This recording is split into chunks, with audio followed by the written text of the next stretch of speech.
لیکن پھر اس ملعون پادری نے یہ بات کہی کہ یہ لکھا ہے کہ محمد رسول اللہ ان کے باپ ہیں۔ میں چیلنج کرتا ہوں پوری عالم مسیحیت کو کہ اگر وہ ایک باپ کی اولاد ہیں تو پورے قرآن مجید میں سے یہ ورس پیش کر کے دکھائیں کہ محمد رسول اللہ تمہارے باپ ہیں۔ یہ کوئی بائبل نہیں ہے جس کو بول کر وہ جھوٹ بول کر وہ خدا کا جلال ظاہر کریں گے اور لوگ ہاللیلویہ کے نعرے لگائیں گے۔ یہ قرآن مجید ہے، اور قرآن مجید فرقان حمید کا جو معیار ہے، قرآن مجید فرقان حمید کے جو عظمت ہے، وہ ان جیسے لوگوں سے کہیں ایک بلند ہے۔ تو ان کو جھوٹ بولتے ہوئے شرم آنا چاہیے تھی کہ قرآن مجید فرقان حمید میں جو بات لکھی ہی نہیں ہے، وہ کہہ رہے ہیں جی قرآن مجید میں یہ بات لکھی ہے۔ پھر آگے ہی وہ یہ بات جوڑتے ہیں کہ نبی اکرم صلی اللہ علیہ وسلم کا نقل کفر نباشد۔ انہوں نے کہا کہ ایک عورت پر دل آ گیا تھا، نعوذ باللہ من ذالک، نقل کفر نباشد۔ تو انہوں نے ان سے شادی کر لی، اور لوگوں نے اعتراض کیا کہ آپ تو آپس میں رشتہ دار ہیں، کیا رشتہ دار ہونا آپس میں غلط بات ہے؟ اور انہوں نے کہا جی کہ آپ تو آپس میں رشتہ دار ہیں۔ تو پھر سورہ احزاب کی آیت نازل ہوگی کہ محمد رسول اللہ تمہارے مردوں میں سے کسی کے باپ نہیں ہیں۔ اصل میں یہ حضرت زینب علیہ السلام کے نکاح کی طرف اشارہ کر رہے تھے، جو کہ رسول اللہ صلی اللہ علیہ وسلم کے ایک غلام زید بن حارثہ کی بیوی تھیں، جو کہ نبی کریم صلی اللہ علیہ وسلم نے جن کو آزاد کر دیا تھا، اور ان کو اپنا بیٹا کہتے تھے، متبنی کہتے تھے، یا ان کو منہ بولا بیٹا کہتے تھے، جو کہ ان کے حقیقی بیٹے نہیں تھے۔ اور عرب کے اندر یہ روایت موجود تھی کہ جس کو وہ منہ بولا بیٹا بھی کہہ دیتے تھے، اس کو وہ جائیداد کے اندر بھی حصے دار سمجھتے تھے، اور اس کے اصلی بیٹے کی طرح وہ سمجھتے تھے۔ اسلام نے اس روایت بد کو ختم کرتے ہوئے جو مثال قائم کی وہ یہ کی کہ تمہارے جو بیٹے، جو تمہارے منہ بولے بیٹے ہیں، وہ تمہارے حقیقی بیٹے نہیں ہیں، وہ تمہارے اصلی بیٹے نہیں ہیں۔ تمہارے اصلی بیٹے وہی ہیں جو تمہارے صلب میں سے پیدا ہوئے ہیں۔ اور نبی کریم صلی اللہ علیہ وسلم نے ان سے شادی کر لی اللہ کے حکم سے۔ تو کسی انسان نے یہ اعتراض نہیں کیا کہ یہ آپ کے رشتہ دار تھیں، وہ ان کی پھوپھی ذات تھی، تو کسی نے یہ اعتراض نہیں کیا۔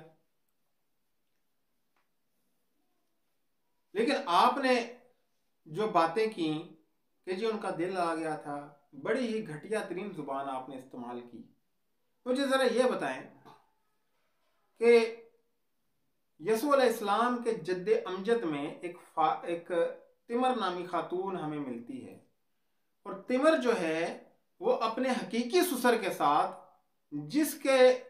2 بیٹوں کے ساتھ اس کا یک کے بعد دیگر نکاح ہوتا ہے، شادی ہوتی ہے اور طلاق ہو جاتی ہے، اس تمر کے ساتھ اس کا اصلی سسر زنا کرتا ہے۔ اس زنا کے سلسلے میں اس کے بچہ ہوتا ہے جس کا نام فارس رکھا جاتا ہے، اور اسی فارس کی نسل سے داؤد پیدا ہوتا ہے جس کے تخت پر آپ یسوع علیہ السلام کو بٹھاتے ہیں۔ وہاں پر تو وہ تمر اور وہ سارے جو ہے آپ کے لیے بڑے ہی معتبر ہو جاتے ہیں، اور وہ شجر نسب آپ کے لیے بڑا ہی معتبر ہو جاتا ہے، جبکہ پولوس نے کہا تھا کہ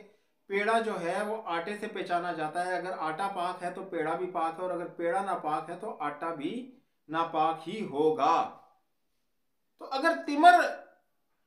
جو کہ جس نے زنا کے نتیجے میں فارس کو جنم دیا ہے ایک حرام زادہ ہے، اور تورات میں یہ بات لکھی ہے کہ کوئی حرام زادہ خدا کی پشت میں شامل نہ ہوگا، جماعت میں شامل نہ ہوگا، 10ویں پشت تک کوئی حرام زادہ خدا کی جماعت میں شامل نہ ہوگا، تو پھر داؤد کیسے خدا کی جماعت میں شامل ہو گیا، جبکہ وہ تو 9ویں پشت میں آتا ہے فارس کی؟ اور پھر اسی داؤد کے تخت پر آپ یسوع کو بھی بٹھا دیتے ہیں۔ وہاں پر آپ کو تکلیف نہیں ہے، لیکن ایک منہ بولا رشتہ جس کے کوئی قوانین نہ تو بائبل میں تھے، نہ شریعت میں اس کو حرام کیا گیا، نہ شریعت موسیٰ میں اس کو حرام کیا گیا۔ اگر ایک منہ بولے بیٹے یا ایک منہ بولا رشتہ جو تھا ان کا، ان سے اس نے رسول اللہ صلی اللہ علیہ وسلم نے شادی کر لی، اس کا آپ کو پیٹ میں مروڑ ہے۔ پھر مزید آگے آپ نے ایک افسانے کو لے کر ایک من گھڑت اور ایک افسانے کو لے کر آپ نے کہا کہ نبی اکرم سورہ تحریم میں لکھا ہے کہ سورہ تحریم کی آیات ہیں وہ کہتی ہیں کہ اے نبی جس چیز کو اللہ نے آپ کے لیے حلال کیا ہے اگر آپ اس کو حرام کرتے ہیں کہ بیویوں کی خوشنودگی چاہتے ہیں، تو اس کو آپ نے سنا کر ایک من گھڑت اور ایک افسانے کو لے کر آپ نے کہا کہ اصل میں ہوا یہ تھا کہ نبی اکرم صلی اللہ علیہ وسلم اپنی ایک بیوی کے ساتھ انہوں نے دن طے کیے ہوئے تھے کہ ہر بیوی کے پاس فلاں فلاں فلاں دن کو جانا ہے، اور ایک دن ایسا ہوا کہ وہ بیوی کے گھر گئے تو وہاں پر کوئی بیوی موجود نہیں تھی، وہ اپنے میکے گئی ہوئی تھیں یا کہیں گئی ہوئی تھیں، تو انہوں نے ان کا کسی اور عورت پہ دل آ گیا تو اس کے ساتھ ہم بستری کر رہی تھی، تو جب وہ عورت آئیں تو انہوں نے دیکھا کہ میرے بستر پر یہ ہو رہا ہے تو انہوں نے غصے کا اظہار کیا، ناراضگی کا اظہار کیا، تو نبی کرم صلی اللہ علیہ وسلم نے قسم اٹھا لی کہ میں آج کے بعد اس کے پاس نہیں جاؤں گا، تو تم کسی کو نہ کہنا۔ اب پہلا سوال، اگر آپ میں رتی برابر بھی عقل اور شرم ہے تو یہ بتائیے کہ اگر باقی بیویوں کو کسی اور بیوی سے حسد تھا، وہ اس کو ناپسند کرتی تھیں اور وہ نہیں چاہتی تھی کہ نبی کریم صلی اللہ علیہ وسلم فلاں بیوی کے پاس جائیں، تو جب اللہ کے رسول نے قسم اٹھا لی کہ میں آج کے بعد اس بیوی کے پاس نہیں جاؤں گا، تو یہ خبر تو خوشخبری کی خبر تھی، تو اگر اس بیوی نے تمام عورتوں کو بتا دیا تو اس میں غلط کیا کیا؟ نبی اکرم صلی اللہ علیہ وسلم کو تو کہنا چاہیے تھا کہ ٹھیک ہے تم سب کو بتا دو تاکہ سب خوش ہو جائیں، یہ کیا بات ہے کہ کسی کو نہ بتانا؟ اصل میں پادری صاحب خود ایک کاذب انسان ہے، جھوٹے انسان ہے، اور اپنے سے دگنے ہلاکت کے فرزند لوگوں کو بناتے ہیں ٹی وی پر بیٹھ کر، اس لیے انہوں نے یہ جھوٹ بولا۔ میں آپ کو اصل واقعہ بتاتا ہوں کہ اصل واقعہ ہوا گیا تھا۔ صحیح مسلم کے اندر روایت حدیث موجود ہے، حدیث نمبر 3410، اور سنن نسائی کے اندر حدیث موجود ہے 3826۔ اس میں ذکر ہے کہ رسول اللہ صلی اللہ علیہ وسلم کی ایک بیوی تھی حضرت زینب، جن کا پہلے ذکر ہو چکا ہے۔ رسول اللہ صلی اللہ علیہ وسلم کا معمول تھا کہ وہ عصر کی نماز کے بعد ہر روز اپنی تمام بیویوں کے پاس تھوڑی تھوڑی دیر کے لیے جایا کرتے تھے، ان کے پاس ٹائم سپینڈ کیا کرتے تھے۔ تو ایک دن ایسا ہوا کہ نبی اکرم صلی اللہ علیہ وسلم حضرت زینب کے پاس گئے، اور جب وہاں سے وہ رخصت ہونے لگے، جانے لگے، تو حضرت زینب نے ان کو روک کر شہد کا ایک پیالہ دیا کہ آپ یہ پی لیجیے۔ رسول اللہ صلی اللہ علیہ وسلم کو چونکہ میٹھا پسند تھا تو آپ صلی اللہ علیہ وسلم وہاں پر بیٹھ گئے اور انہوں نے وہ شہد نوش کرنا شروع کر دیا۔ کچھ دیر ہوئی تو وہ حضرت عائشہ کے پاس جب آگے گئے تو حضرت عائشہ نے کہا کہ آج آپ کو معمول کے مطابق آنے میں تھوڑا دیر ہوئی، تو خیریت تھی، اس کی کیا وجہ ہوئی؟ تو انہوں نے کہا کہ میں حضرت زینب کی طرف گیا تھا، وہاں سے جب نکلنے لگا تو زینب نے مجھے شہد پیش کیا تو میں تو وہ کھانے بیٹھ گیا، تو اس میں تھوڑا سا مجھے دیر ہوئی۔ تو حضرت عائشہ کو یہ بات بری لگی، ان کو جیلسی فیل ہوئی بتقاضۂ بشریت، اور انہوں نے اس کا ذکر باقی خواتین کے ساتھ بھی کیا۔ تو حضرت عائشہ اور حضرت حفصہ نے مل کر یہ پلان بنایا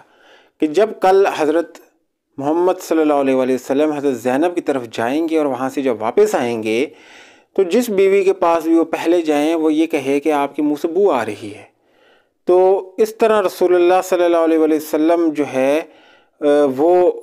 بتائیں گے کہ میں شہد پی کر آیا ہوں، کیونکہ رسول اللہ صلی اللہ علیہ وسلم کو بو سے سخت نفرت تھی۔ تو ایسا ہی ہوا، اللہ کے رسول حضرت حفصہ کے پاس گئے تو انہوں نے ارشاد فرمایا کہ یا رسول اللہ آج آپ نے کیا کھایا ہے، آپ کے منہ سے بو آ رہی ہے۔ تو اللہ کے رسول نے کہا کہ شاید میں نے تو کچھ ایسا نہیں کھایا تھا، حضرت زینب کے گھر سے شہد پیا تھا،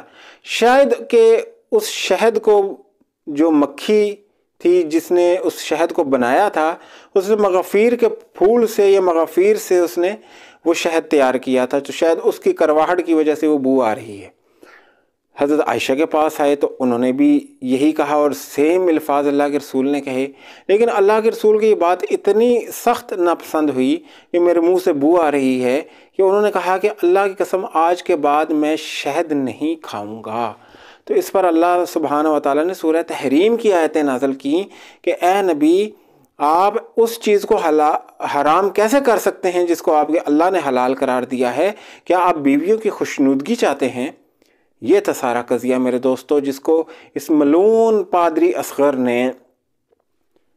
کیا سے کیا رنگ دے دیا۔ اب آخر میں صرف مسیح حضرات سے یہ سوال کرنا چاہوں گا